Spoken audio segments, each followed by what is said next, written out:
minha proposta hoje é falar de visão, mas eu quero ministrar uma outra palavra, também no mesmo foco. E eu preciso que você abra a sua Bíblia, Gênesis 30, 24, e depois nós vamos ler Gênesis 50, verso 26, e depois vamos ler Gênesis 37, 2. Então são 3 textos, ok? Você pode anotar aqui para acompanhar depois. Gênesis 30, 24. Chamou o seu nome José, dizendo: o Senhor me acrescente outro filho. Gênesis 50, verso 26. 50, 26. E morreu José da idade de 110 anos, e o embalsamaram e o puseram num caixão no Egito. Gênesis 37, 2. Estas são as gerações de Jacó.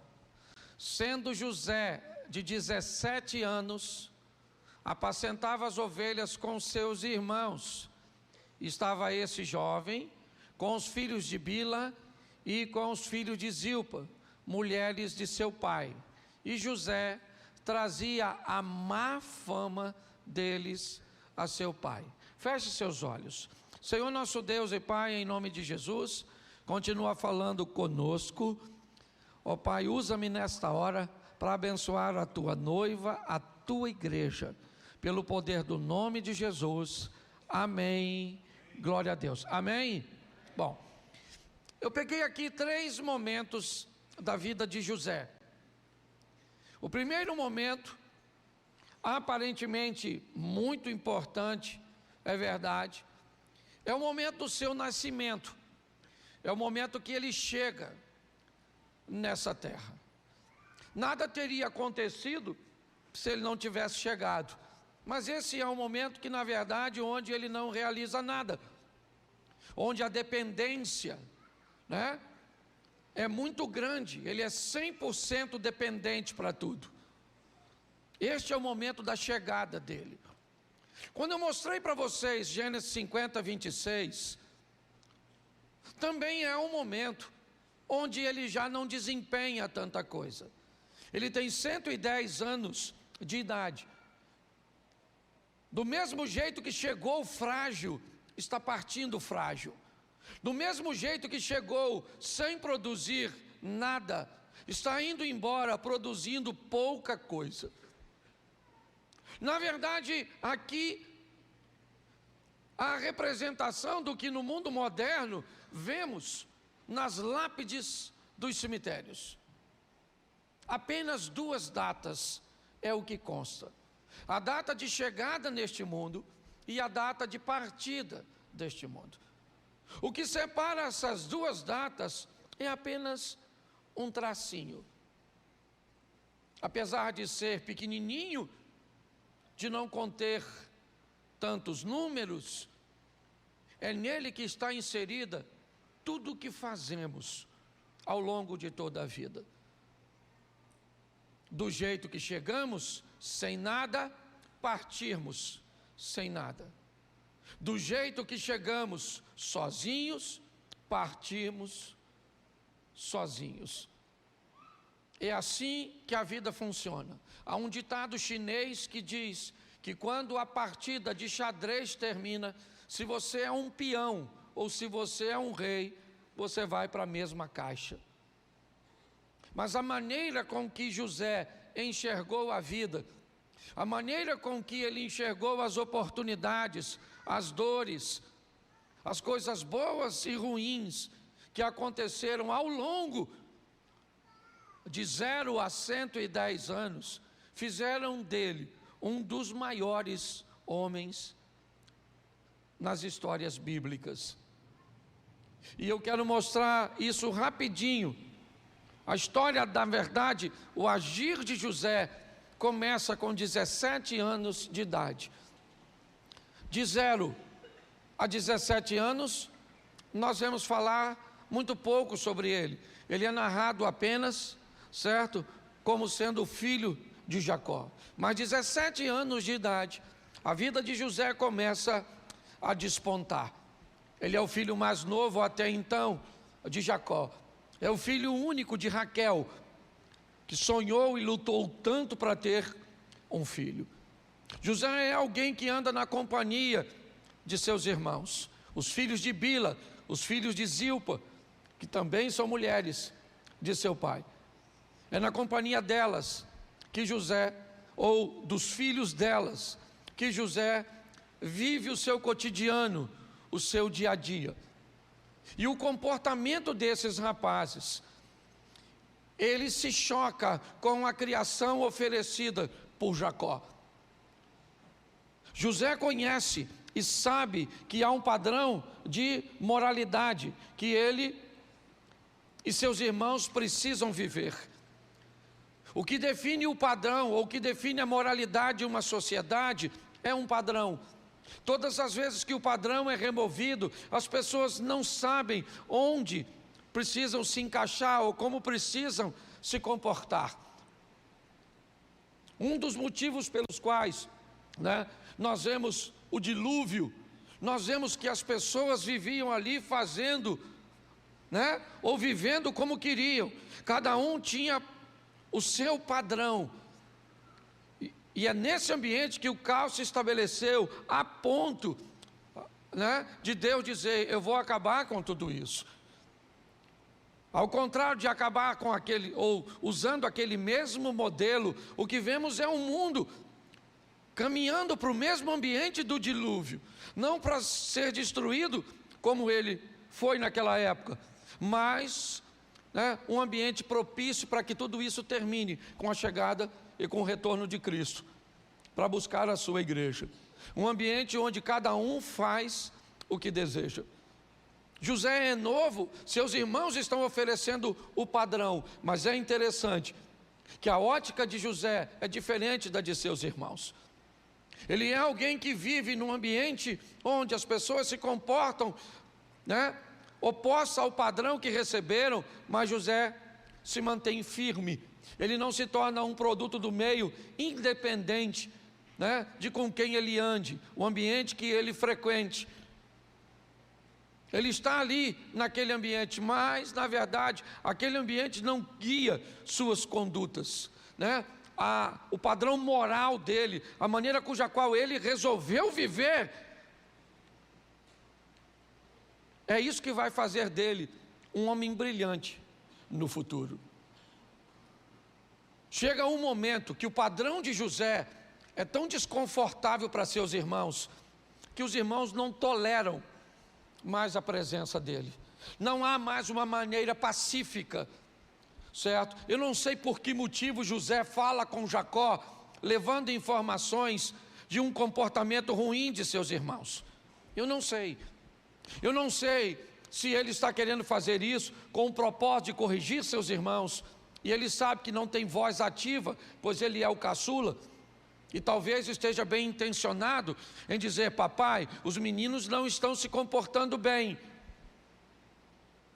mas os meninos estão satisfeitos do jeito que estão se comportando. Os meninos se acostumaram com aquele estilo de vida. Aliás, eles são tantos praticando a mesma coisa, que parece que eles estão certos e José é que está errado. Quando o volume de pessoas começam a fazer coisas juntos, mesmo que elas estejam erradas, mesmo que elas estejam fora dos padrões, inevitavelmente, aquele que tenta se manter no caminho vai enfrentar sérios problemas. Mas pastor, e se eu quiser viver a minha vida e não fazer como José, eu não denuncio, eu não falo, eu fico quietinho? Não interessa. Qualquer pessoa que viva um padrão moral, mesmo que seja calada, ela passa uma mensagem para o imoral. É possível viver na moralidade. Qualquer pessoa que consiga viver num padrão correto, ele passa uma mensagem para o incorreto. E aprenda uma coisa: a conduta fala mais do que a palavra. É melhor você dizer que é santo e não ser santo, do que não dizer que é santo e mostrar para os outros que é santo. Porque a sua conduta, ela ofende. Um casamento bom, prazeroso, onde o casal é parceiro, é amigo, constrói junto, lutas pelos mesmos propósitos, onde os filhos são legais. Você não precisa falar isso para ninguém, está todo mundo olhando para você, olhando para o seu casamento, olhando para a sua família. Eu não sei o motivo cujo qual José disse para seus irmãos. Eu sei que a presença dele, ela não é boa, ela não é agradável. Os irmãos não querem ele por perto. Sabe por quê? Porque seu estilo de vida incomoda. É assim que José, 17 anos de idade, lá está ele, vivendo no meio de seus irmãos, mas chega um momento que não dá mais para viver. Chega um momento que se torna insuportável. E eu nunca vi José reclamando, não.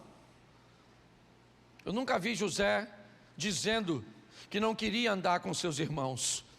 Eu nunca vi isso na Bíblia. Eu vi os irmãos dizendo que não dá mais para caminhar com esse cara. Não dá.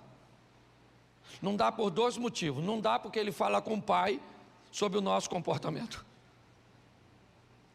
E não dá porque o comportamento dele mostra para o pai que é possível viver de uma forma correta.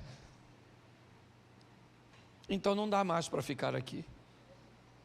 E quando eles decidem, porque preste atenção, eu gosto disso. Quando eles decidem que não dá mais para caminhar com José, Deus diz: então eu vou tirar meu filho do meio de vocês. Eu vou levar meu filho embora. A história, ela não bate muito bem se você fosse analisar. Porque preste atenção, o Jacó já notou que os meninos não gostam de José. Isso é notório. Todo mundo sabe disso naquela casa. Agora, Jacó manda os meninos apacentar suas ovelhas. E eles demoram. A demora dos meninos faz com que Jacó fique preocupado. Jacó então chama José. E manda José ir procurar. Manda José ir sozinho. Gente, tem alguma coisa por trás disso. Não faz sentido. Se ele está sentindo falta de seus filhos que estão em grupo, perdido, ele tinha que mandar José pelo menos com os 2 ou 3 camaradas, um grupo. Mas ele manda José só. O texto diz que José não é bem sucedido. Ele procura os irmãos e não consegue achar. No momento em que ele decide que não acha seus irmãos, ele resolve voltar. E quando ele está voltando para casa, um homem o vê e pergunta: o que você está procurando, cara? O que é? Ele falou: estou procurando meus irmãos que estavam apacentando as ovelhas. Eles são tanto, as ovelhas são desse jeito, as roupas são assim. Ele dizia: eles passaram aqui sim, eles foram naquela direção. Que homem é esse que achou José? Onde é que Deus estava quando tudo estava acontecendo? Se nós sabemos o desenrolar dessa história, e ele inicialmente não é bom. Deus está controlando todas as coisas, mas Ele está separando o joio do trigo. Ele vai mostrar para seus irmãos, ou para seus filhos, porque todos são filhos de Deus, o que Ele é capaz de fazer na vida de alguém que se entrega na totalidade e que é obediente. Alguém que consegue olhar os padrões e segui-los. Sabe o que eles vão fazer agora? Eles vão vender José a uma caravana de ismaelitas que está a caminho do Egito. José agora é vendido pelos irmãos. Parece algo muito agressivo, e o é. José está sendo vendido pelos irmãos que deveriam protegê-lo. José, ele foi mandado procurar seus irmãos pelo seu próprio pai. Se você olhar, há uma situação acontecendo nesse ambiente que pode azedar o coração desse garoto. Eles estão tentando matar José, é verdade, definindo se mata ou não mata. Judá encabeça uma rebelião para matá-lo. Rúben, que é o primogênito, defende José. E naquele ambiente, mata, não mata, morre, não morre. A caravana passa e alguém diz: não vamos matá-lo, vamos ganhar um dinheirinho, vamos mandá-lo vivo para o Egito. Vivo sim. Amargurado talvez, vivo sim, decepcionado talvez. Uma das estratégias de Satanás, e muito poderosa, é: eu não tenho autorização para matar você, mas eu tenho autorização para te ferir, para te magoar, para te decepcionar, para criar em você comportamentos que impeçam que você progrida lá na frente. Porque são, em tese, 10 desobedientes vencendo, se sobrepondo a um obediente. Parece até que não vale a pena ser obediente, parece até que não vale a pena ser certinho, parece até que não vale a pena lutar para viver as coisas. Quando nós olhamos uma situação dessa, se não conhece, nós aqui já sabemos o final dessa história, para nós é mais fácil, mas esquece o final. Pense o que está acontecendo no momento. São 10 desobedientes vendendo um obediente. É um garoto que tem uma roupa legal, um conforto legal, uma família estruturada, sendo vendido para viver como escravo, suspendendo seus lábios para enxergar seus dentes, mexendo no seu cabelo para ver se não tem um piolho.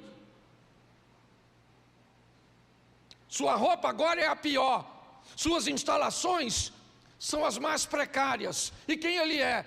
Ele é um servo de Deus, que viveu momentos bons quando nasceu, porque era filho de um cara extraordinário chamado Jacó, de uma mãe que sempre sonhou em ter um filho chamado Raquel. Seus primeiros dias foram extraordinários, roupinha boa, comidinha boa, todo cuidado, mas a vida não é feita só de momentos bons. Se prepare, meu irmão, que uma hora falta grana, que uma hora os amigos vão embora, que uma hora a doença chega, que uma hora o acidente acontece. Vem para todo mundo. Agora está um momento ruim. Está ele caminhando como escravo, chegando no Egito. E como escravo, ele vai trabalhar na casa de um homem rico, próspero, poderoso, chamado Potifar. Mas o que ele é? Ele é um escravo. Pelo menos ele tem esse título. Mas na casa de Potifar, José não trabalha como escravo.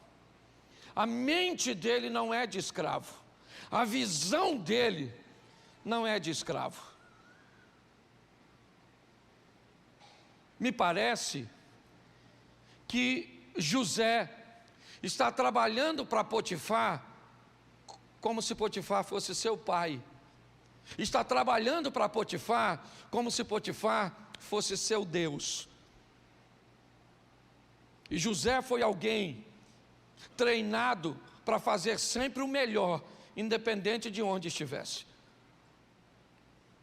Foi como um comportamento legal que ele se tornou o melhor filho.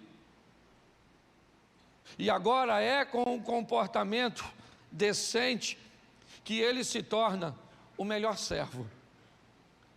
De todos os servos que Potifar tem, José, ele se destaca. Ele é alguém que está acima da média, sua visão é sempre mais ampla, sua organização é sempre extraordinária. Ele é alguém que trabalha muito para que o outro fique rico, mas ele não tem problema com isso. Ele trabalha o tempo inteiro, movendo posses, mexendo com coisas que não são suas. Provavelmente o desejo de subtrair alguma coisa deve ter vindo. Talvez não fez, porque não teria nem onde guardar, não tinha instalações, não tinha como gastar, não tinha como fazer nada. Mas é importante olhar e tentarmos observar como a mente desse garoto que já viveu na fartura, agora ele volta ao ambiente de fartura, cujo qual a fartura que ele administra hoje não é nada dele, é tudo de seu Senhor. Mas ele consegue sobreviver a isso. Tem etapas da nossa vida, gente, que parece que a gente vive para que o outro cresça, faz para que o outro seja visto. É assim que funciona. Parece que a nossa recompensa é quase nada diante daquilo que nós estamos fazendo. Você já se sentiu assim no seu casamento? Fazendo quase tudo e seu cônjuge não fazendo nada?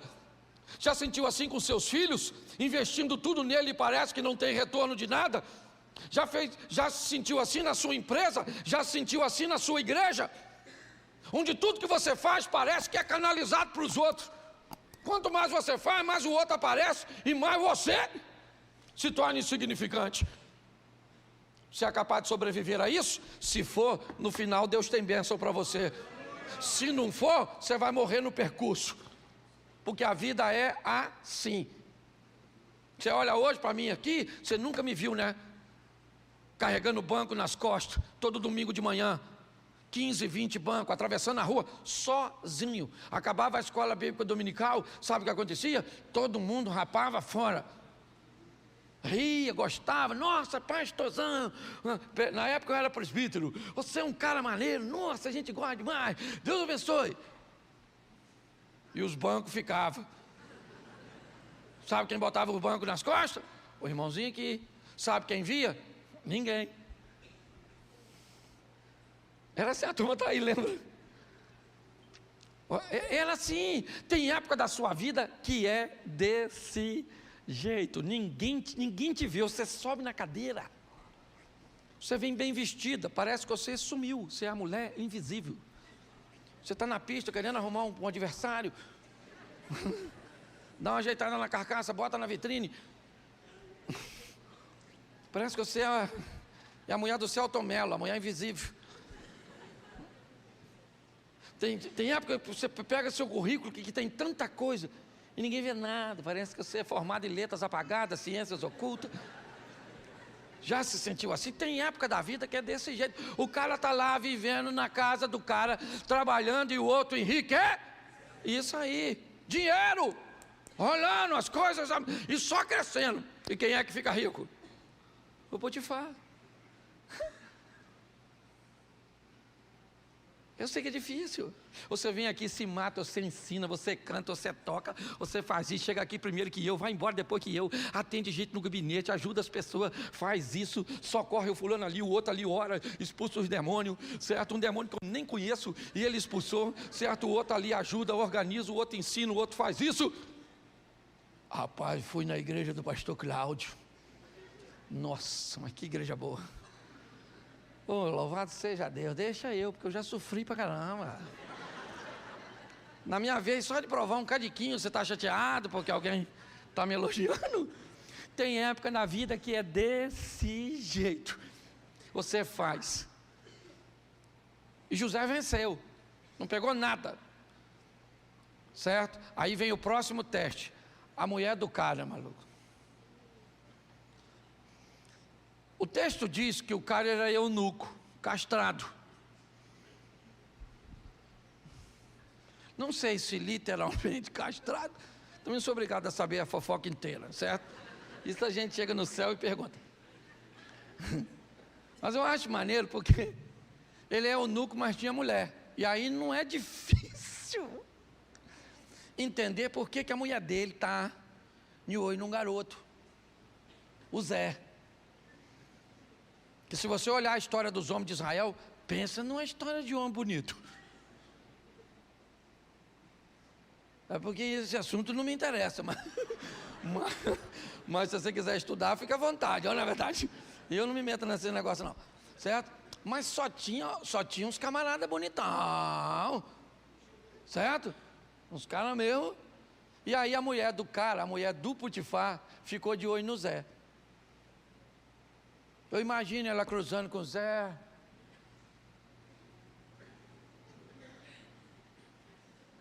Bom dia, José. Oi, tudo bom, Zé? E o Zé, não, cara, que maluca gostosa. É, porque a mulher devia ser maneira, a mulher feia não tenta ninguém, olha. Aqui eu posso falar, só entra no céu porque recebe um novo corpo. É brincadeira, heresia. Mas olha aqui para mim, aquele mulherão, olhando para o Zé, sim ou não? É a próxima prova para testar o que esse rapaz é capaz de fazer mediante as tentações. Que o diabo é um estrategista, o que ele quer é derrubar você. Então ele vai te atacando em determinadas áreas, buscando achar em você um ponto fraco. E agora a mulher do cara está de olho nele. E a mulher falando, e a mulher é louca, maluco, vai ler depois. Doidona, partiu para dentro. Falando, vem Zé. Poxa, tem um texto que ela sugere que é mais ou menos assim: José, acorda José. Você já administra tudo aqui? Potifar não faz nada.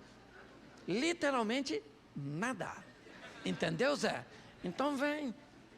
E o Zé falou, não, mano, o que é isso? Que vontade de ir, rapaz. Nossa, mas eu não vou. Eu quero, não vou. Quero, não vou. Quero, não vou. Isso é gente. Por favor, não fala que não quer. Você fala, eu quero, mas eu não vou. Entendeu? Por exemplo, você quer emagrecer. Você quer comer? Fala assim, não. Fala não. Mentira. Você quer emagrecer, você olha aqui. Aquele pudim de leite, sim. Nossa. Aquele brigadeiro que você come, a papada chega, vem tudo pra cá assim, ó. Né? Você quer, lógico, é muito importante as pessoas entenderem isso. Você é gente, como gente, você vai ter que lutar. Lutar ao lado de Deus, porque sozinho você perde. A mulher está dando mole pro Zé. Agarrou o Zé! Eu fico pensando assim. Aquele mulherão gostoso, garrando, falando, maluca, pelo amor de Deus, me solta. Ou não solta.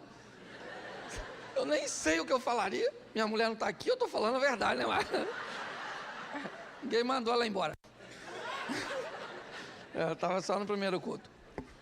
E eu sei que o nego vai falar para ela. Aí amanhã eu vou falar, não, estava brincando, querido, nossa.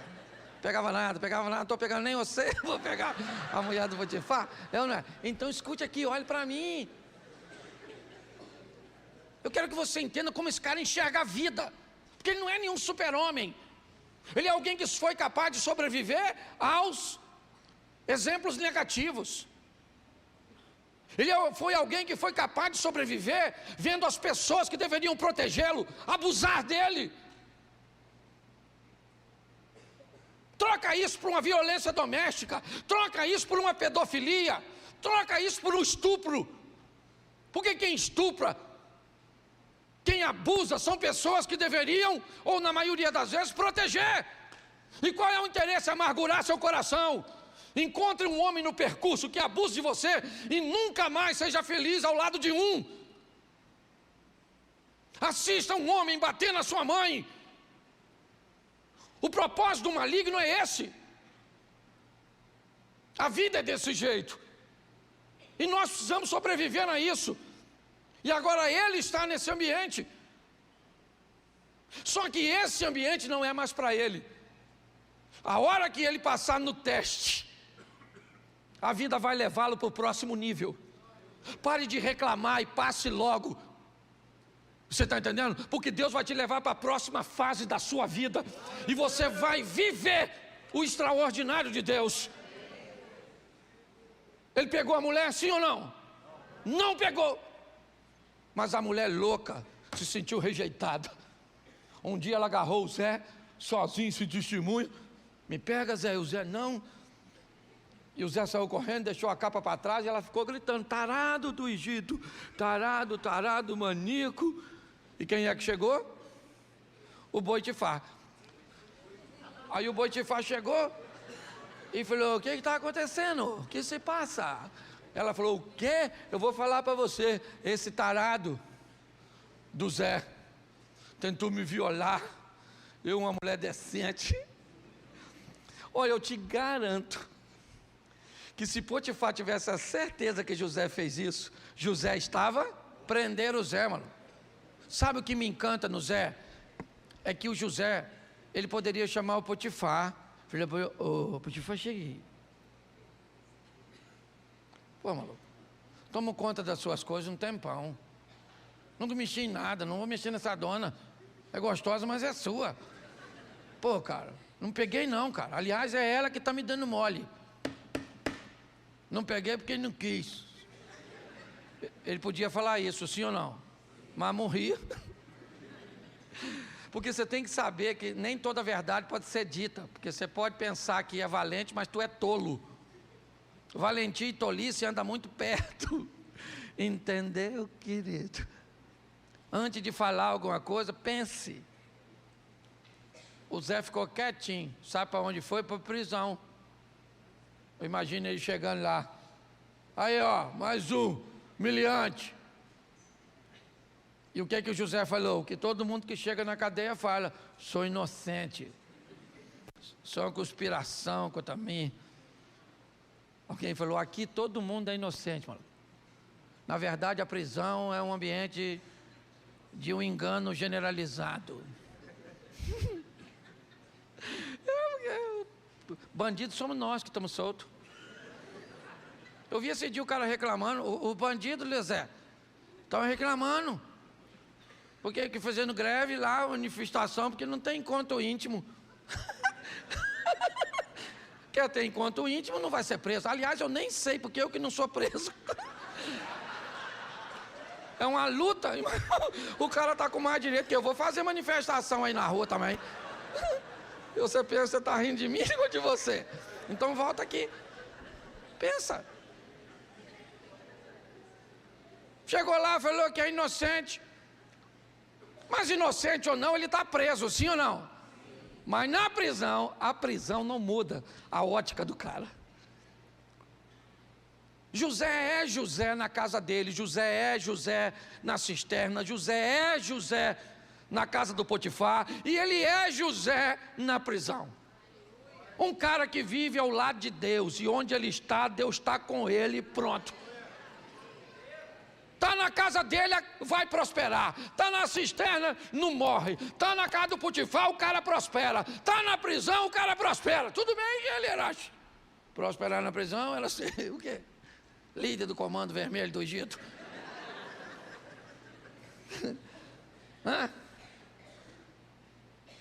Lá está José, na prisão. Olha, quando um amigo dele vai sair da prisão, pelo menos ele achava que era amigo, um copeiro, ele fala para o copeiro: pô, cara, fala lá para o faraó quando você for servir, que eu não agarrei a mulher não, maluco. É engano, manda rever o processo, porque aí eu vou ser solto. Só que o texto diz que o cara esquece do José, porque o José tinha um tempo para cumprir na prisão. E o tempo que José tinha que cumprir na prisão não tinha a ver com o crime que ele cometeu, porque ele não cometeu crime nenhum. Mas tem algo que vai acontecer no Egito. Tem algo que vai acontecer no Egito, que vai tirar um cara que entrou pela porta dos fundos do Egito e vai dar a ele condições de sair pela porta da frente. José é tirado da prisão para interpretar o sonho do faraó. O faraó pergunta a ele: eu soube, através do meu copeiro, que você é um cara que interpreta sonhos. Ele disse: eu não, mas um Deus que veio comigo. Ele sabe de todas as coisas. Olha lá, o cara está lá de frente para o faraó está dizendo, eu soube que você é o cara. Ele disse, você está enganado. Eu só sou um recipiente, onde Deus habita. Ele falou, então eu conto meu sonho. José deu a interpretação. Deu a interpretação e apresentou a solução. O programa de solução foi apresentado por José.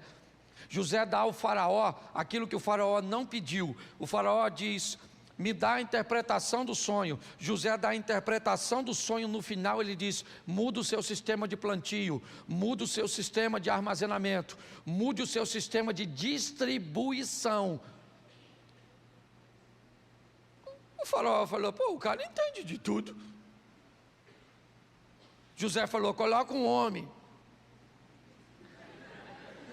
para administrar isso tudo aí. Eu penso que ele também não é otário.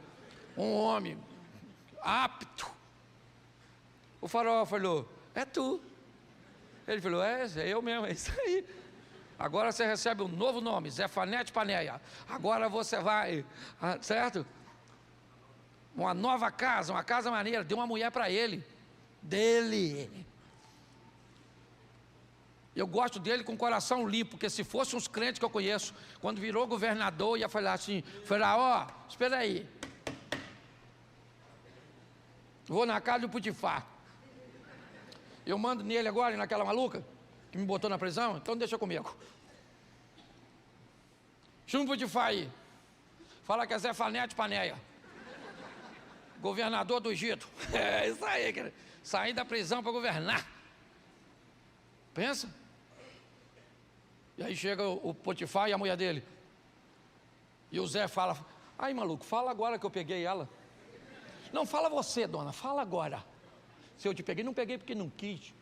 E você cala a boca, chifrudo. Fica quieto. Não, porque eu fico com raiva, eu fico pensando nisso. Porque tem gente que adora uma vingança. Tem gente que adora voltar lá, porque eu tenho que ir lá, porque eu vou pisotear, porque eu vou fazer o quê? Porque eu sou menina dos olhos de Deus, você vai ver. Quem me viu passar na prova e não me ajudou? Você é crente ou feiticeiro? Faz voodoo, pega um bonequinho e enfia na pessoa. O cara não, ele foi viver a vida dele. Ganhou uma mulher, foi viajar, comprou as terras, as paradas, tudo. O tempo passou, quem é que veio fazer? Comprinha no supermercado do Egito. Os irmãozinhos dele, uma sacolinha, carinha de foinha, tudo igualzinho. E quem é que está lá? Bonitão, pintadão, assim, ó. Pensa. Pensa assim, aquela... Eu fico imaginando, tem hora que eu fico lendo a Bíblia, eu fico imaginando. O Zé assim, eu sendo o Zé, que eu gosto de entrar no personagem. Aí eu fico pensando, eu lá, eu ia estar assim, eles fazendo compra, eu ia falar, olha lá, Senhor. Galinha de casa não se corre atrás, Senhor. Olha os irmãos. Eu gosto do José, porque quando ele viu os irmãos, sabe o que ele lembrou? Tudo que os irmãos fez com ele. Quando eles chegaram, pensa num cara que estava nervoso. O Zé, acusou logo de espionagem. Vocês são espião? Não somos. Cala essa boca. Zefanete Paneia. Entendeu? CIA, FBI, é tudo comigo. KGB, prende esses miseráveis. Prendeu porque ele estava com raiva, sim ou não? Porque gente fica com raiva, não fica não? Fica não? Tem hora que você tem raiva do seu marido? Tem hora que você olha para seu filho e pensa, por que eu não comi isso quando estava pequenininho no ninho? Você olha para sua esposa e diz, Senhor, onde o senhor estava? Por que me desamparaste? Você já teve a sensação assim? Você é gente, por favor, gente tem que ter vontade. Às vezes você está no trânsito assim, ó. O que tem livre? Um encostamento. Sangue de Jesus tem poder, Senhor. Livrinho, olha. Acho que eu vou. Não vou pedir para você levantar a mão, não. Você é gente. Entendeu? Então você é gente. O José, ele era gente, então ele sentiu. Ele mandou prender os irmãos, sabia disso? Só que 3 dias depois calmou. Nossa, tá com a cabeça quente, né? Manda soltar os meninos aí, espião nada. Tudo meus parentes. Soltaram os meninos, depois ele fala aquelas coisas lá. Se você não conhece, vai ler, porque pensa numa história maneira, a história do Zé. Aí ele manda trazer os irmãos, traz aqui, traz não sei o quê, e ficou com Benjamim, e aquela coisa toda, e bota o negócio ali. Você não leu a Bíblia, mas você viu a novela. Que eu sei que você viu. É uma maneira boa de ler a Bíblia, não é? Ver a novela. Então é para mim. Eu sei até que eu estou falando, você fala, eu sei disso aí que ele está falando. Eu viu nada, você viu novela, rapaz. Vai ler a Bíblia. Olha que maneiro. Aí, quando José resolve ficar com Benjamim, há um momento mágico para mim. Judá, o cara que liderou a rebelião para matar José, sabe o que ele diz para José? Sem saber que era José? Nós já temos um irmão que é morto, o Zé, falecido. Deus o tenha. Se esse menino fica, papai morre. Faz o seguinte, ô Zefanete Pané, fica comigo. Judá se oferece para ficar como escravo, como prisioneiro, no lugar de Benjamim. Quando José viu isso, José filho se arrependeu de...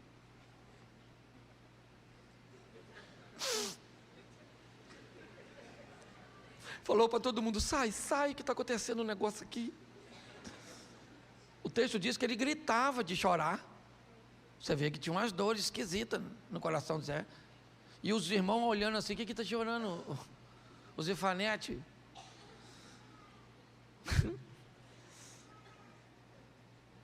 Aí ele perguntou, vocês lembram de mim? Aí os irmãos falaram, de lembrar, claro. O senhor é o governador. Ele falou, não, eu sou o Zé. Tirou aquela indumentária igual o Rei Júlia no Madagascar. Lembra? Eu sou eu. Gente, eu me divirto lendo a Bíblia. Você que veio aqui a primeira vez, pode voltar depois. Não é sempre que eu prego, não. É que hoje eu não tomei o remédio. Aí eu tomei bagunçado, né, Léo? De vez em quando tem uns caras bons aqui, o Isa, daí a turma aí que prega. Mas escute só. Os caras falaram, o Zé? Ele falou, o Zé. Aquele Zé que você falou assim, vão matar, vão vender, vão matar, vão vender. Pois é, agora eu sou o governador dessa parada. Papai ainda viu, falou, papai está lá, rapaz. Falou, então, pega um carro meu desse aí, uma Ferrari, e dá um pulo lá. Eu imagino aquele menino nunca tinha andado naquele carro. Parece até motorista de lava-jato, quando pega um carro desse bom. Eu imagineizinho lá. Chegou na frente da casa do Jacó, deu logo um cavalo de pau, literalmente, olha na verdade. E o Jacó deve ter falado assim, menino, roubaram alguma coisa, não é possível. Eles estão andando no Rio de Janeiro. E aí então, gente, eu imagino já o Rubem, que era o mais velho, cabia a ele, né? Pai, chega aí. Lembra do Zé? E o Jacó falando, todo dia, meu menino falecido.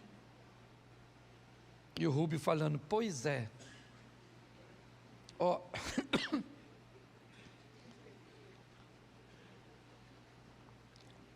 O Zé não morreu não. Falar para o senhor, nós vendemos Zé. Mas ainda bem que nós vendemos. Porque nós sabíamos que Zé tinha potencial. Zé não era igual a gente. Você já notou que quando ninguém acredita que você vai vencer, até você vencer. Aí parece parente, amigo, todo mundo torcia por você, todo mundo. Eu sabia que você ia dar certo. Dá vontade de você cavar um buraco e enterrar vivo.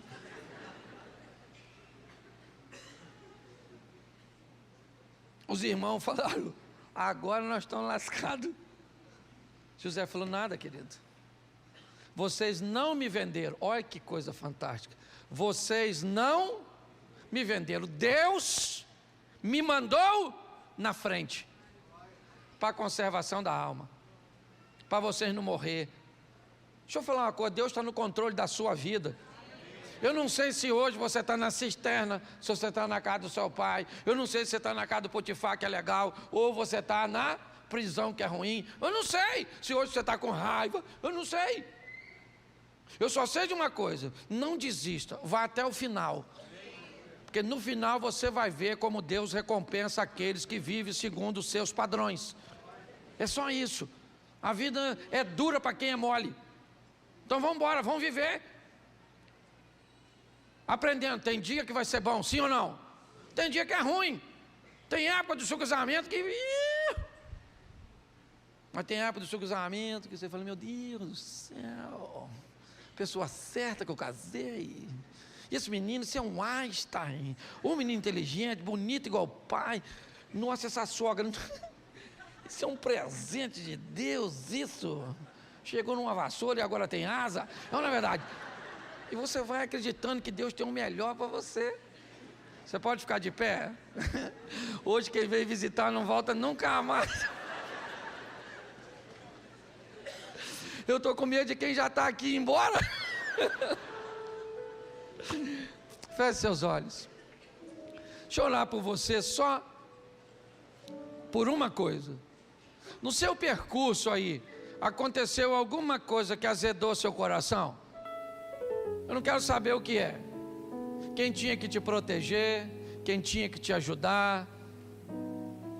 Você sofreu uma humilhação, uma perda, uma dor, um abuso, uma traição, eu não sei, uma humilhação.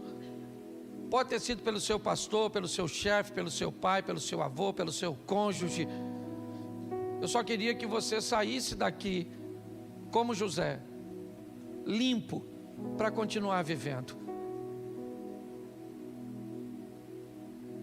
Herodias também viveu um período ruim, ofendida por uma frase ou um texto narrado por João. Mas ela, ao contrário de José, não conseguiu diluir isso. Ela não conseguiu digerir isso. Enquanto ela não matou João, ela não se sentiu satisfeita. José, ao longo do caminho, ele enfrentou muitos adversários, mas nunca precisou matar ninguém. Se você hoje tem algo no seu coração que gostaria de deixar no altar: pastor, meu pai não me valorizou, não me reconheceu, aliás eu nem sei quem é direito. Eu só queria que você localizasse agora, porque essa mágoa, essa dor, não pode remover de você a visão. Prossiga na visão, como José. Alvo, vá para lá. Se tem alguém assim hoje, se localizou que tem alguma coisa, traz aqui no altar que eu quero orar por você. Se tiver alguém, sai do seu lugar e vem aqui, agora, só se tiver. Tem alguém? Isso, vem para cá. Coloca aqui no altar. Ninguém quer invadir sua privacidade, ninguém quer te envergonhar, não tem nada disso aqui não. Tá certo? Isso, sai do seu lugar e vem para cá.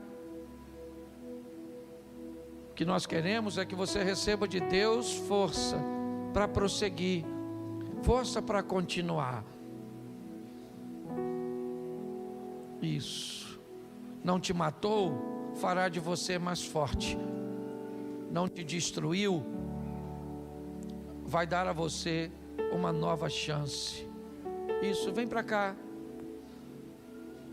Fique aqui na frente, feche os seus olhos. Nós já vamos encerrar o nosso culto.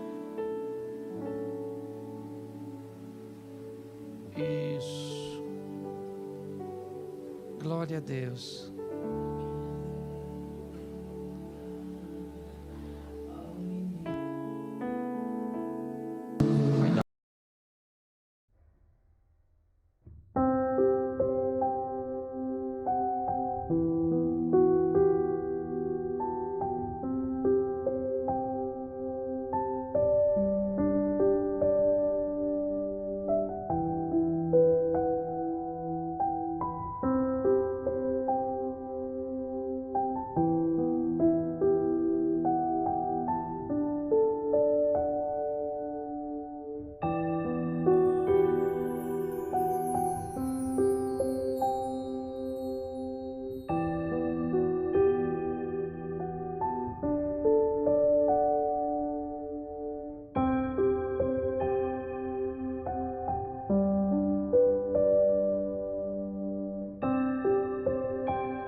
9, nós vamos trabalhar a temática do ano das realizações.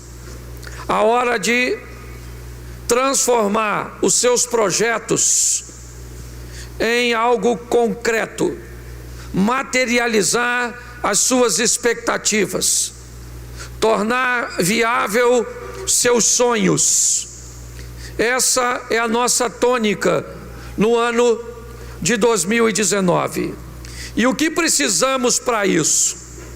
Hoje eu quero trabalhar com vocês um processo seletivo que vai orientar você a remover da sua vida coisas que podem atrapalhar você de alcançar seu propósito e trazer para a sua vida coisas que podem tornar seus projetos realidade. O texto em que lemos, ele diz: bem-aventurado, bem-sucedido,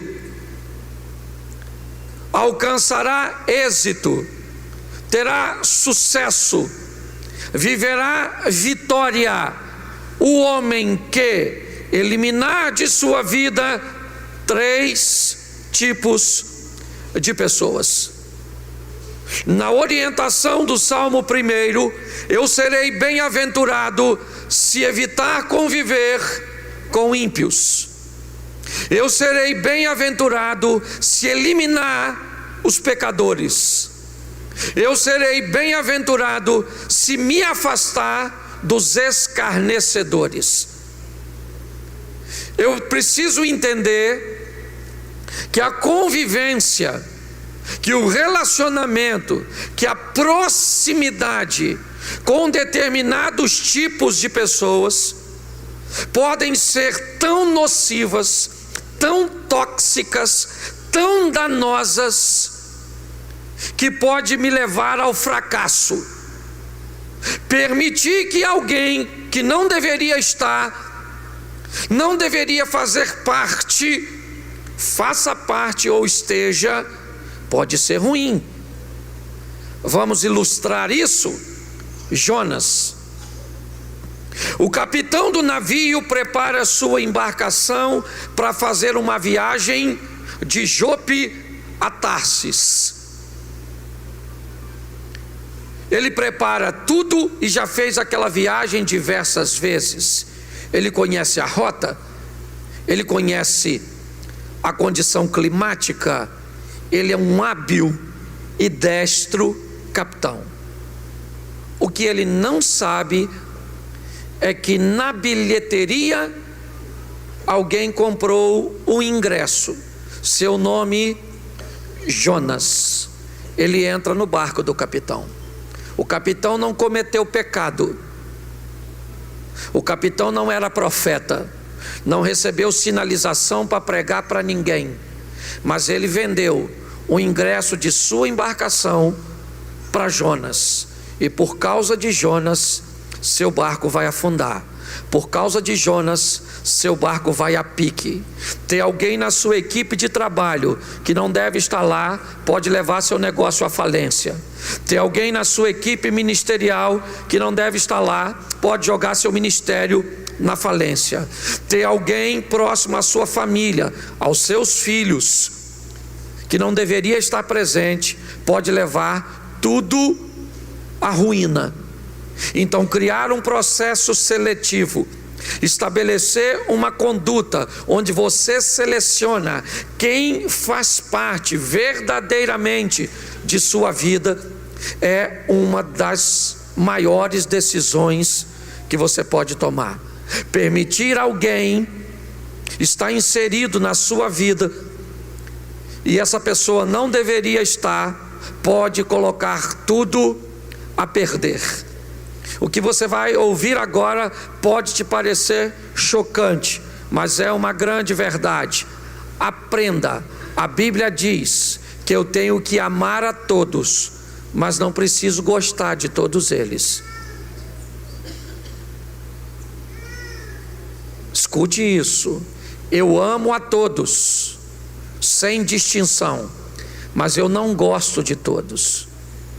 Eu não gosto de pessoas que me fazem mal. Eu não gosto de pessoas que fazem mal aos meus negócios. Eu não gosto de pessoas que fazem mal ao meu ministério. Eu não gosto de pessoas que fazem mal à minha família. Pessoas não podem fazer parte da minha vida se elas me fazem mal. Ah, pastor, mas eu tenho que amar a todo mundo. Sim, mas não precisa gostar de todo mundo. Se a pessoa te faz mal, ame-a. De que forma? Orando para que Deus entre na vida dela através do Espírito Santo. Orando para que ela tenha um encontro com Cristo e mude de vida, mude sua história, mude sua rota, mude seus pensamentos, suas ações. Mas isso não significa que ela vai fazer parte da sua intimidade, porque tem gente que não sabe conviver com o seu sucesso, tem gente que não sabe conviver com a sua beleza, tem gente que não sabe conviver com a sua grandeza, tem gente que não sabe conviver com aquilo que você tem. E se tem pessoas que não sabem conviver e te desejam mal, não leve essas pessoas para a sua vida, pois elas vão te fazer mal. Aprenda isso. Ok? Nós estamos indo para um novo ano, um ano com expectativas extraordinárias, um ano onde nosso propósito é viver o incrível, o sensacional, o extraordinário, mas isso só vai acontecer mediante ao novo posicionamento nosso. Você já convidou aquele parente 4 anos seguidos para o final de ano na sua casa? Ele bebeu, arrumou encrenca, fez fofoca, causou problema. Esse ano você vai levar de novo?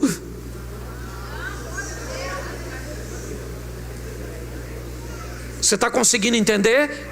Ô pastor, eu não concordo com isso. Então leva. E ele vai acabar mais uma vez com a sua festa. Se você acha que todo mundo vai fazer parte de sua vida, é um direito que você tem. Só que eu quero mostrar a você que um processo seletivo vai te ajudar bastante. Permitir que as pessoas se aproximem de você é viável, mas é na aproximação que você avalia se elas entram ou não no seu barco, na sua vida, na sua história. Ok? Amém? É assim que funciona. Então o salmista me diz uma coisa: vitorioso eu serei se eliminar da minha vida o ímpio, o pecador e o escarnecedor. Não ande com esses 3 tipos de pessoas, e eu vou explicar a você quem eles são e como eles agem. E leve para a sua vida 3 tipos de pessoas que eu vou te mostrar mais à frente. Por quê? Porque chegou a hora de você mudar de fase. Chegou a hora de você ir para uma nova etapa da sua vida. E numa nova etapa da sua vida tem gente que não cabe nela, porque não quis ir para outra etapa com você. Você está entendendo? É como se no colégio você chegasse no final do ano e passasse da 5ª para a 6ª série,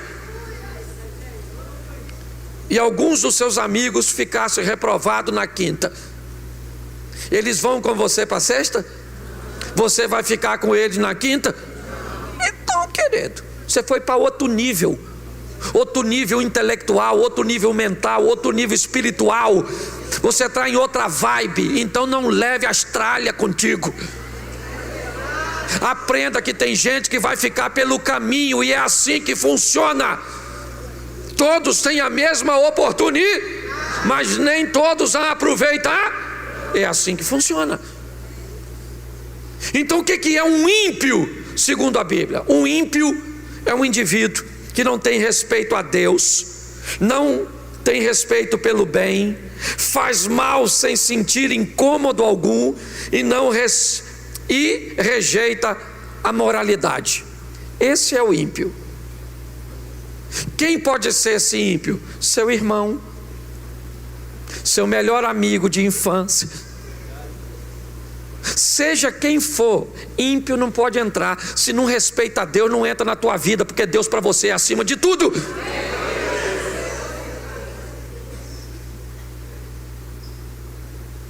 Se não respeita as pessoas, não pode andar com você. Você aprendeu que tem que amar o próximo como a ti? Aliás, essa instrução, ela diz: ame o próximo como a ti. Se você ainda não aprendeu a se amar, como é que você vai amar os outros? Eu estou cansado de ver pessoas que sofrem porque ama mais a esposa do que a si mesmo. Então a mulher faz com ele o que quer, ou o marido faz com ela o que quer. Você tem que primeiro aprender a amar você, e com essa medida aprender a amar o outro. Tem gente que nem a si mesmo ama. Então, escute só: o ímpio, primeiro, ele não respeita a Deus, ele não respeita as pessoas, ele faz o mal e não sente nenhum desconforto, nenhum. Ele conta uma mentira, reproduz uma mentira, não quer saber o que. Se você quer saber o que é mentira, e como as pessoas são tóxicas, se vocês soubessem a metade do que as pessoas falam a meu respeito, porque falar de mim dá ibope. Então eu não vivo bem com a minha mulher, eu não trato bem meus filhos, eu não faço isso, e eu tenho que conviver, porque falar de mim dá ibope. Postar alguma coisa, dizer isso a meu respeito, agora ter coragem para, às vezes, para me perguntar e dizer: pastor, isso procede, isso é verdade, é assim que funciona? Não tem. Por quê? Porque o mal não incomoda pessoas. O ímpio, ele não tem desconforto nenhum em falar mal do outro. Ele não está nem aí. Imoralidade para ele é perfeitamente normal. É assim que funciona, é dessa maneira. E esse tipo de gente não cabe no nosso futuro, a não ser que nós tenhamos desejos bem ruins para o nosso futuro. Então, quando nós vamos selecionar pessoas, e Jesus fazia isso,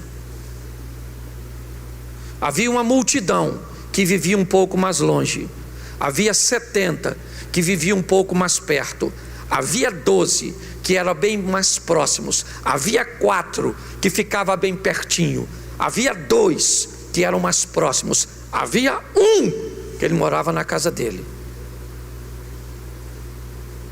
Jesus estabelecia níveis de relacionamento. Ele estabelecia quem era capaz de estar mais próximo dele e não dava proximidade para quem não tinha condições de ocupar o cargo de proximidade. Fique esperto, porque o ano está mudando.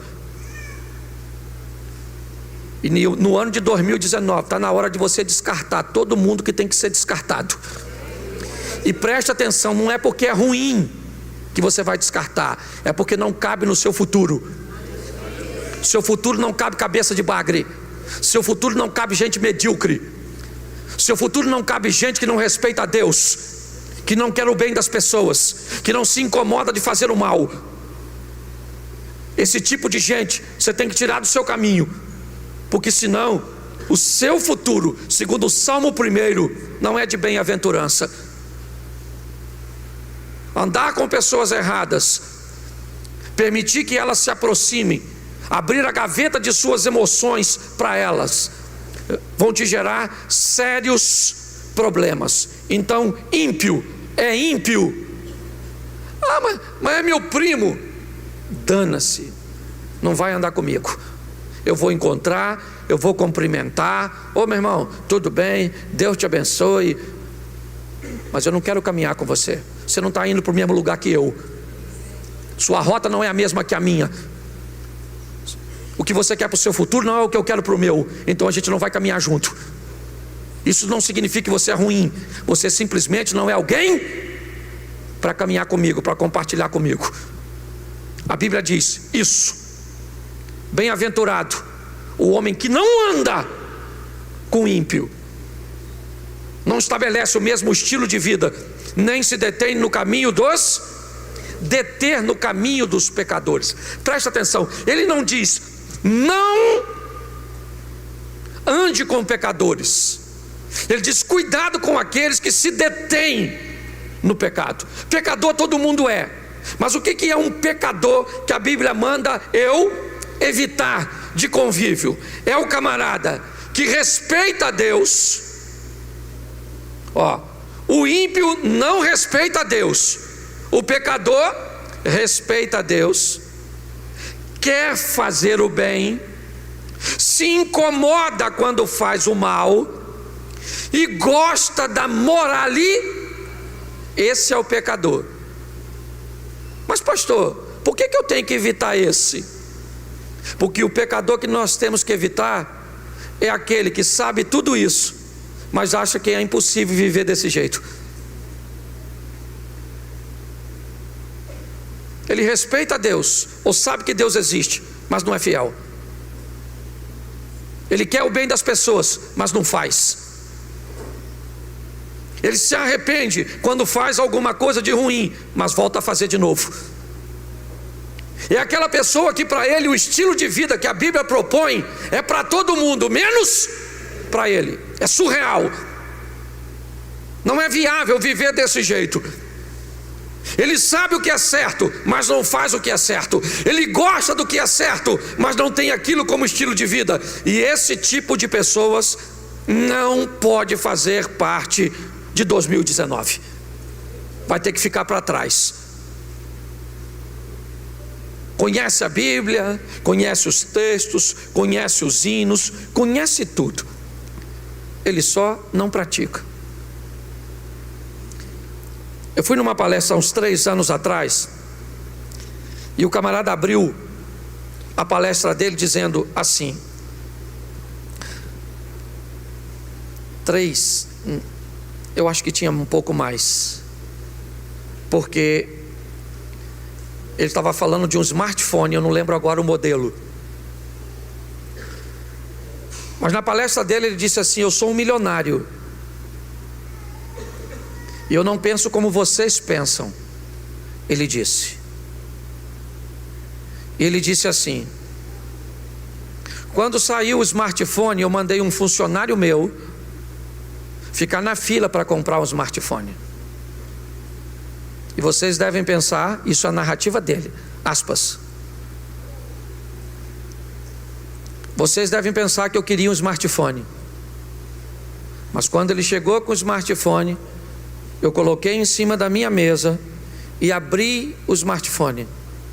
E vi quem é que estava fabricando aquelas peças do smartphone.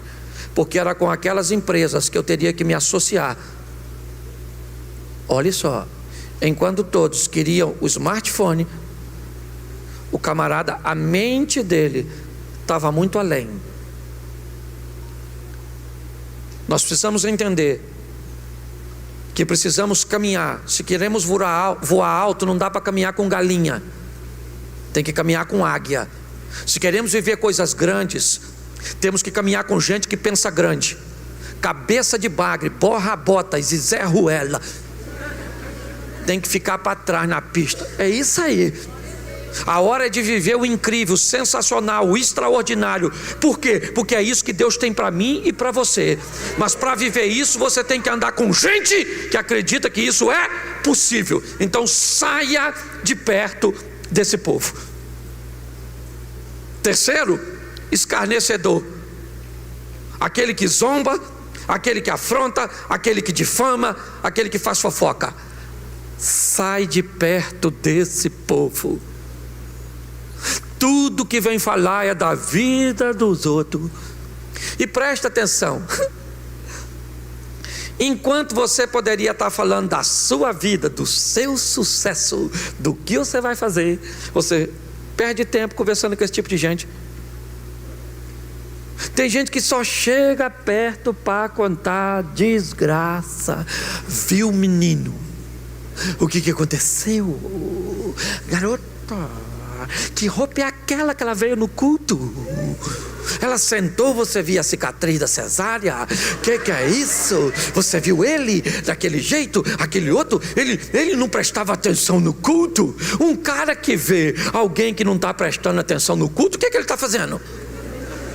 Não está prestando atenção no culto. Não senta em quem na hora do culto quer conversar contigo. A não ser se for profeta.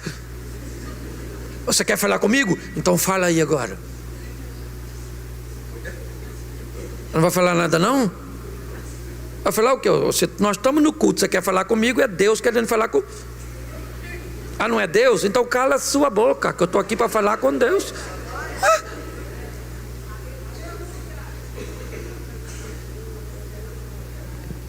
Então tem gente que tudo é zombaria, tudo é afronta, tudo é difamação, tudo é fofoca, tudo. Até me noja.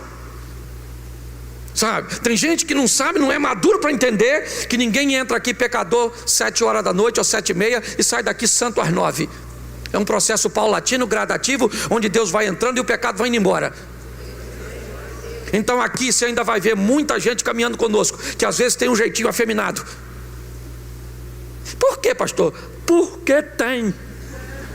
E o que é que vai acontecendo? Deus vai entrando, vai agindo, vai movendo. E se você acha que você não consegue caminhar perto de gente assim, você não cabe aqui, está na hora de você ir embora. Porque aqui é projeto recomeçar, é para pessoas mudarem de vida, mudarem de história. Você está entendendo? E ninguém muda da noite para o dia. Então você quer difamar, você quer falar? Fale, mas não caminha comigo, porque eu não estou com tempo para isso. Você está entendendo? Eu estou a fim de falar de vitória. Eu estou a fim de falar do extraordinário. O que Deus está fazendo, o que Deus está agindo, o que Deus está curando, o que Deus está... Isso aí. Entendeu? É isso. Pegue essas pessoas e tire da sua... Ah, você quer andar com ela? Então tá bom. Bota o texto para mim aí, filho.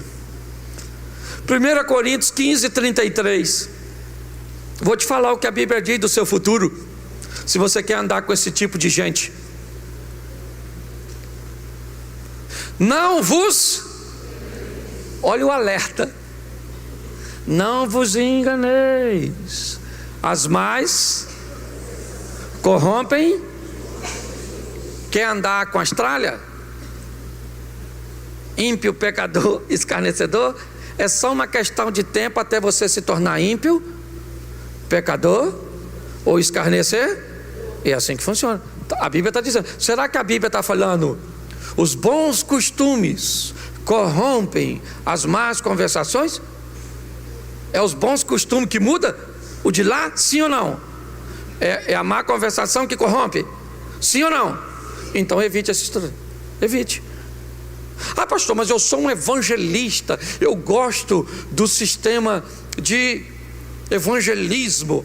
Aí é outra história. Monta uma estrutura, vai lá no ímpio, evangeliza e vaza. Depois volta lá, evangeliza de novo. Agora, se quiser, isso. Pastor, eu queria evangelizar no carnaval.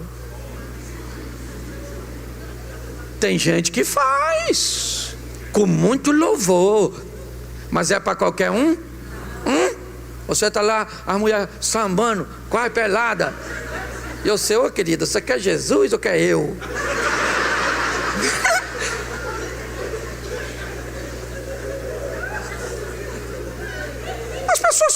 As pessoas estão brincando com coisa séria. Você está preparado para fazer aquilo? É para aquilo que você foi chamado? Se é, louvado seja Deus, faça. Agora, sabedor, não se engane. As más conversações corrompem. Então cuidado com quem está perto de você. Essas conversinhas fiadas vão acabar te levando para onde não? É assim, por isso que eu falo, pecado não é acidente. Eu falo isso aqui, ninguém tropeça num pinto. Se um pinto cruzar a sua frente, você esmaga ele. Poxa, então esse tipo de gente eu tiro da minha vida. Eu tiro ímpio, eu tiro pecador, eu tiro escarnecedor. Amém? Amém. Não dá para caminhar conosco, nós estamos em outra fase. Agora, se você tirou essas pessoas, para ela não voltar mais, lembra aquela história? Quando o demônio sai, ele tenta voltar e vê a casa Ele vem e traz mais? Pois é, para não correr esse risco, você tira quem não deve e coloca quem deve. Ocupa esse lugar que ficou vago com gente que vai fazer de você um vencer. E é assim que funciona. Então, deixa eu pegar 3 textos, e eu quero mudar a ordem agora. Ponha para mim, segundo livro do profeta Samuel, capítulo 23, verso 15.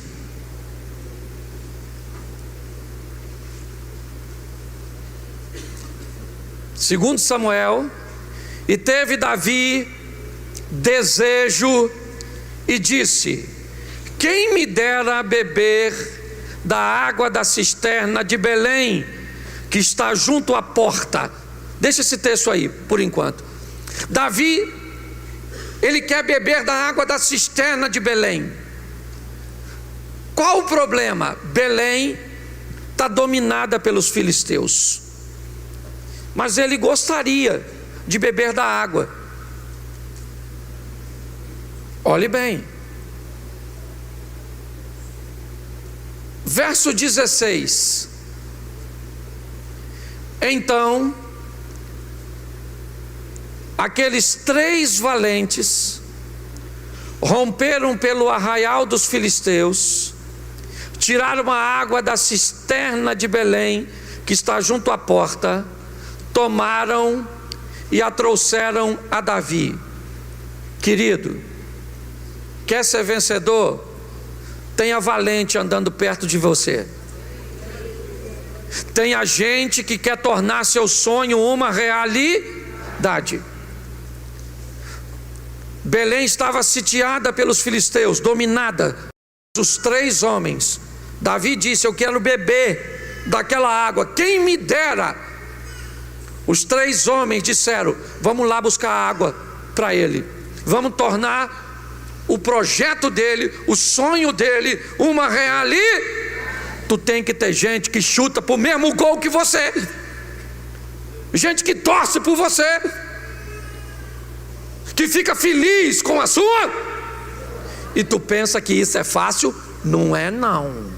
Não é. Você quer ver? Seja franco de todo o seu coração. Se eu falasse agora aqui: gente, hoje eu ganhei uma Mercedes de presente.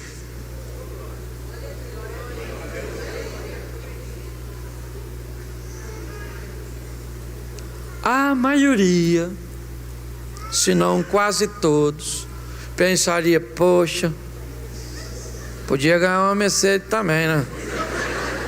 Eu nem ligo dele ter ganho não, mas poxa, uma Mercedes, caramba, uma Mercedes, poxa, difícil quem ganhar Mercedes, hein? Pô, eu queria Mercedes também, é. Torcer para a vitória dos outros é ruim, porque pior que não acontecer na vida da gente é acontecer na vida de quem está perto de nós. O de longe a gente nem liga. Se o Lionel Messi ganhar uma Mercedes, você nem fica chateado. Agora, se seu irmão ganhar, dá uma vontade de...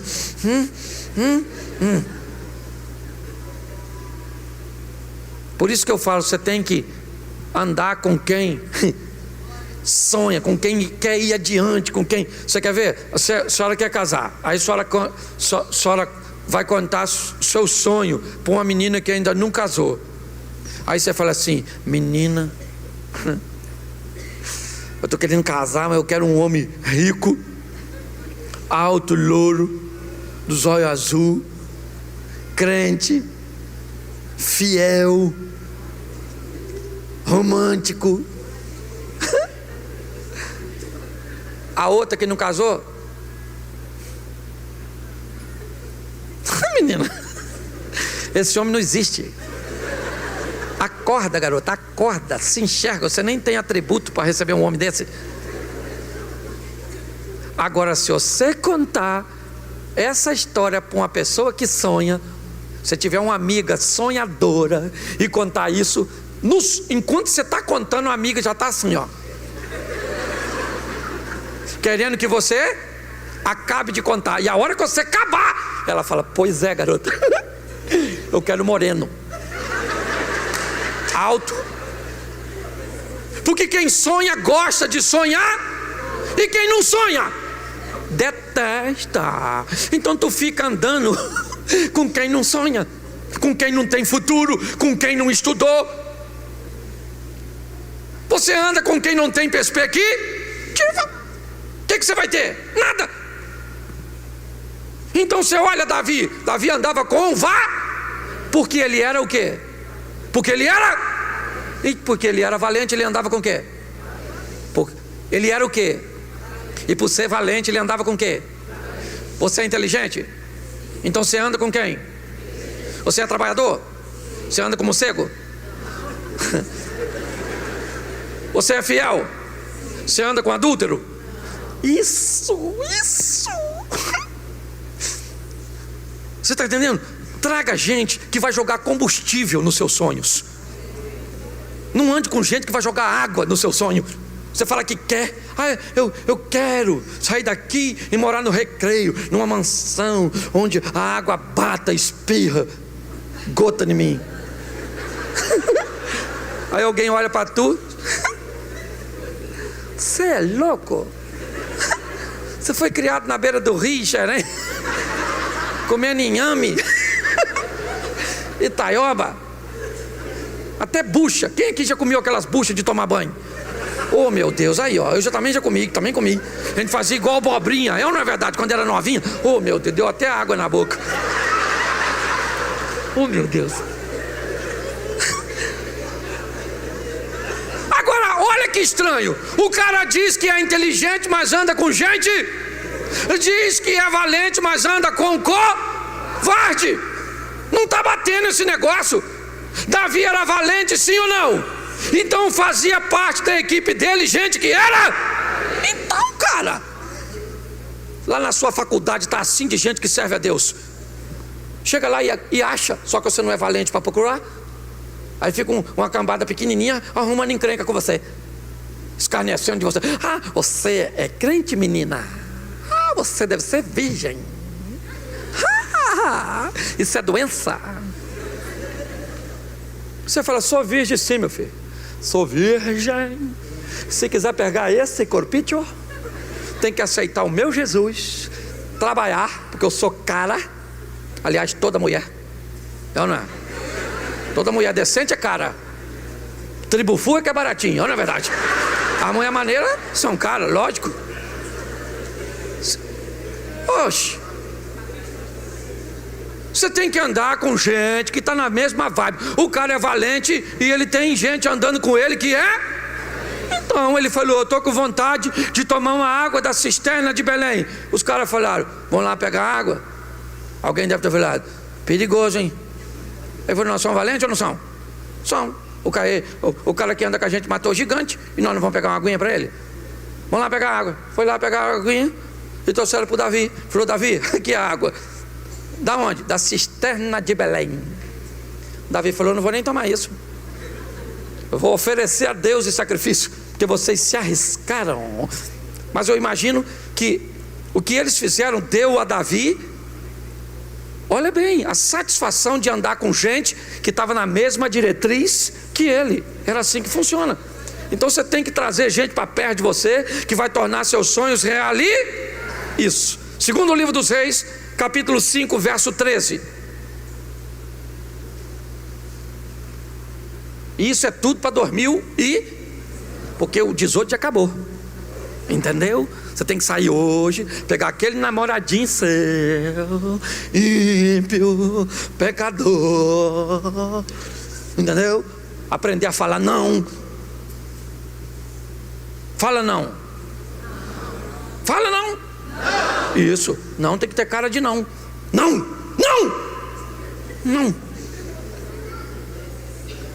Imagine se eu fosse uma menina e você fosse me namorar, e você fosse ficar assim e passar a mão em mim, e eu fosse falar não, e eu falasse assim, ó, não.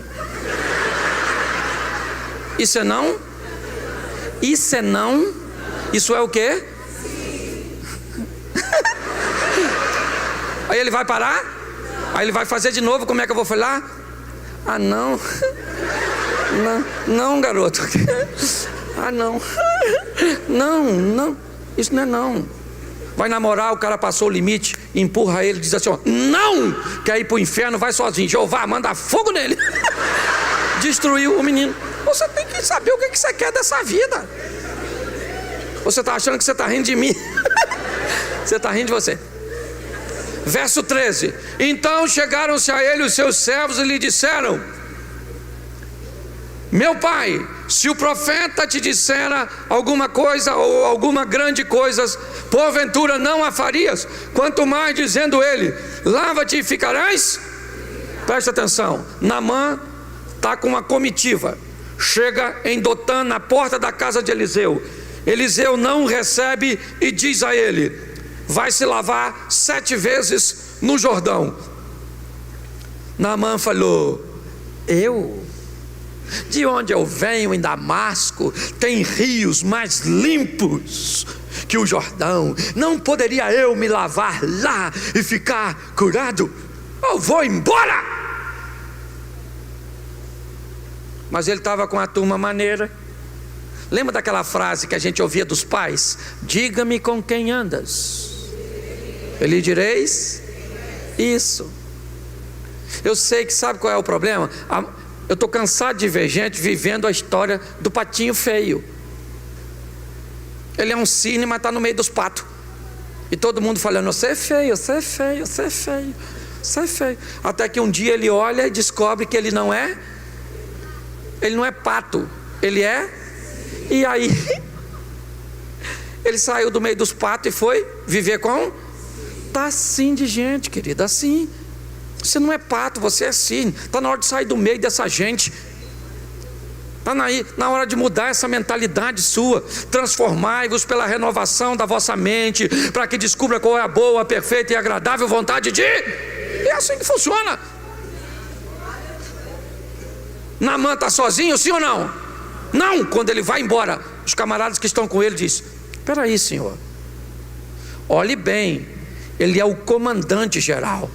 Todos os caras que estão com eles têm uma patente, mas deixa eu falar uma coisa para você. Seja você quem for, permita que as pessoas que estão num posicionamento econômico, intelectual, ou às vezes até espiritual, te fale verdades que você precisa ouvir. Tu tem que ter gente para falar a verdade para você. Tu tem que ter gente.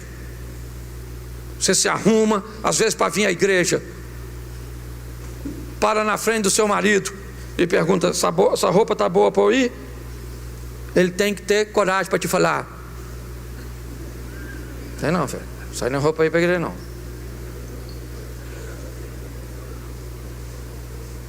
Essa roupa está feia. Às vezes eu boto roupa lá em casa e minha mulher fala: você vai sair com isso? Eu falei: eu vou. Pô, que é isso, Cláudio? Feio pra caramba. Eu falei: tá bonito não? Tá não. Sério? Então eu vou tirar. Ela pode falar. E às vezes ela veste e eu falo também: você tem que ter gente que fala a verdade para você. Os camaradas falaram para Naamã: ô Naamã, peraí pô, vamos embora não. O camarada mandasse você fazer uma coisa mais difícil, você não faria? Quanto mais, dá os 7 mergulhos ali, vai lá. Ele era leproso, sim ou não? Sim ou não? Se ele não mergulha, ele volta para casa leproso? Mas os caras que estavam com ele queriam que ele fosse. É isso aí, tu tem que andar com gente que torce por você. Se esses camaradas não prestassem, o que eles poderiam dizer? Tomara que a lepra mate esse cara para que eu seja promovido. Para eu ter ascensão, eu não preciso derrubar ninguém. Quem me eleva é Deus, quem me põe é Deus. Coloque isso no seu coração. Ande com gente que torce por você, que te motiva, que diz: vai dar tudo certo, vambora. Vai lá, mergulha, faz isso. Você é feia, mas vai arrumar um cara bonito. Você é burro, mas vai arrumar uma mulher inteligente. Vambora, vamos. Tem que te puxar para frente. Esse dia uma senhora falou comigo assim: eu estou com câncer, pastor, vou morrer. Eu falei: ô minha senhora, fica triste não, eu não tenho e também vou. Ela falou: nossa, o senhor é insensível. Eu falei: mas a senhora, não estou mentindo, está assim de gente morrendo, a senhora está viva. Ué, adianta. A outra falou comigo assim: minha vida acabou. Eu falei: acabou por quê? Ela falou: meu marido morreu. Eu falei: aí a frase está errada. Acabou a vida do seu marido. A senhora está legal. Dá uma ajeitadinha na carcaça, casa de novo. Isso. E olha que ela nem estava, mas eu botei para frente, na verdade. Louvado seja Deus, estou aqui para estimular os outros.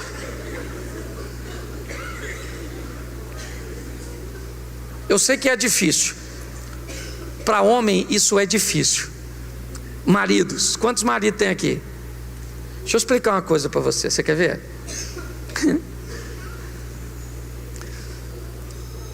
Se um homem conta para o outro e diz assim para ele: eu estou com um problema, e conta para um amigo pedindo ajuda, o amigo escuta a história dele e diz assim: rapaz, eu escutei sua história, eu acho que você está certo nisso, nisso, nisso, nisso, nisso e nisso. Agora eu acho que nisso aqui você não está muito certo não. É ou não é? Aí o cara vai falar: é, cara, eu vou pensar nisso aqui, hein? Agora, se a mulher dele contar um problema e ele falar para a mulher: você está certa nisso, nisso, nisso, nisso, nisso, nisso, nisso, nisso, nisso, e nisso, nisso, nisso, e nisso, mas eu acho que você não está certa nisso que não. Sabe o que ela fala para ele? Também você é sempre do contra. Eu nunca tenho. Pois é, você também tem que entender que às vezes ser contrário a você também é produtivo. O grande desafio nosso, sabe o que é? São as nossas companhias. Mude as suas influências. Quem você lê, quem você ouve, com quem você anda, muda. Está na hora de nós irmos para outra fase da nossa vida. Vamos mudar de fase nesse game. Vamos para outra etapa. Ampliando nossa mente, vivendo novos horizontes, tendo novas expectativas. Não vai dar para vivermos o novo caminhando com pessoas que não evoluíram. Permita que a sua mente vá para outra etapa dessa vida. Seja seletivo. É isso que eu quero pedir a você. Selecione. Gideão, seleciona. Vamos lá. Quanto foi? Foi tantos mil. Então eu vou selecionar porque tem muita gente. Ainda tem muita gente. Eu vou selecionar. O processo seletivo, ele é extremamente benéfico. Ele põe as pessoas no seu devido lugar. Dificilmente você vai conseguir ser fiel andando com infiel. Você vai conseguir ser alegre andando no meio dos tristes. Você vai conseguir ter um vocabulário. Está aí, profeta Isaías. No ano em que morreu o rei Uzias, eu vi o Senhor assentado sobre um alto e sublime trono, e a orla do seu manto enchia todo o templo.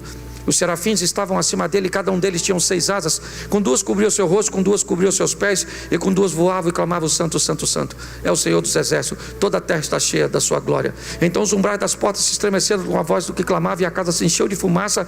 E disse eu: ai de mim, que sou um homem de lábios impuros. Por quê? Porque habito no meio de um povo de impuros lábios.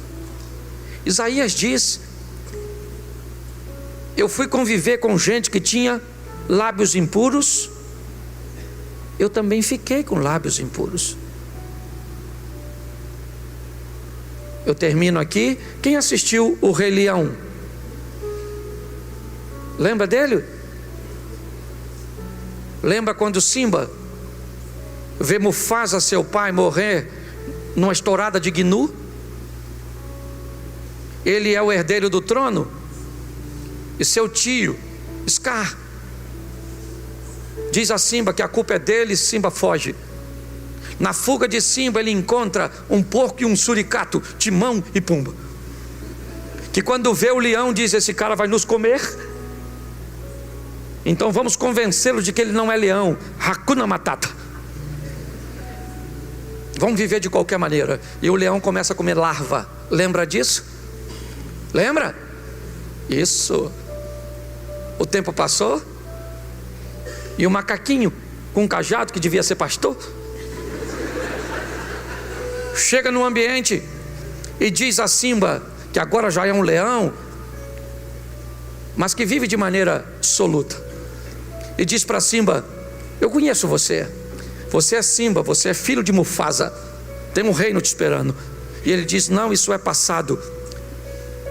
E o macaquinho pega o cajado e dá uma pancada na cabeça, e aí o leão ruge, porque por mais que tentam convencer você de que você não é quem Deus disse que você é, tem um leão aí dentro de você rugindo. Você está entendendo? Você é alguém que foi chamado para vencer. Desperta. E quando Simba vai beber água no riacho, e ele olha para o riacho, ele vê a imagem de quem? Ele vê a imagem de quem? Do Pai. Porque é a imagem do Pai que nós devemos refletir. 2019 vem aí. Eu não sei para tu, meu irmão, mas tu vai estar perto de mim e tu vai ver que eu vou rebentar a boca. Eu estou aguardando o melhor ano da minha história, o melhor ano do meu ministério, o melhor ano da vida das pessoas que caminham conosco. É isso. Fique de pé nesse momento.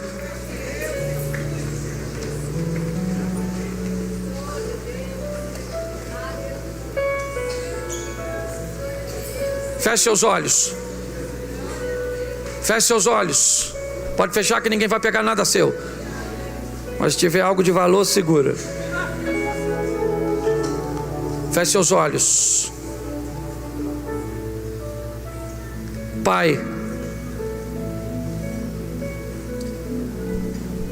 se queremos mudar, precisamos mudar nossas referências, nossas conexões. Se queremos mudar, ó Deus, precisamos andar com quem está mudando.